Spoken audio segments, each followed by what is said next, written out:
Uy, da! Ala! Oo, nanapog ka! Oh! Kamusta mo lang day 1 sa exam, da? Kita na po ka. Ala, ulaw sa imang day! Nam sa naulaw, be? Oo, alam kay gikan ko dito, gikan ko dito nag-CR. Okay lang da, okay lang ang day 1 sa to ang exam.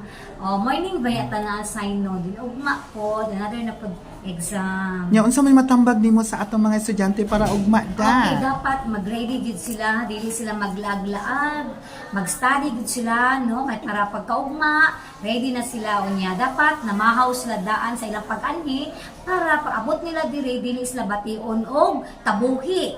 No, kay namang tuy bata na ko ganina nangayog haplas, kay ni sakit ang tiyan siguro wala to siya pamahaw.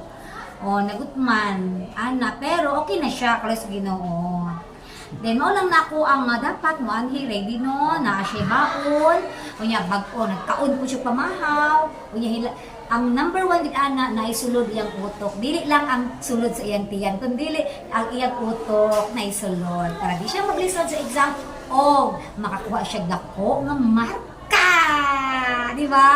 Yes! Yes. Congratulations, da, no? Hapsay ang dagan sa among exam kaganina da. Oh. Hapsay. Klaro jud kay da nga wala jud ka na stress da. Kaya Ay, fresh wala. kay now. Ay, dili po ko magpa-stress da.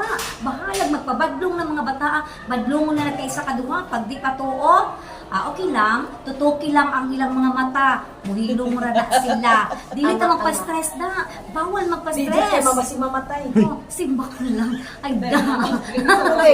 Di ba? Ayan, dyan pa stress. Dinibyo.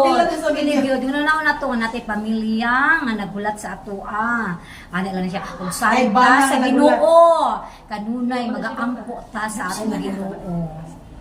Okay. Maayong udtos. Atong tanan. I love you.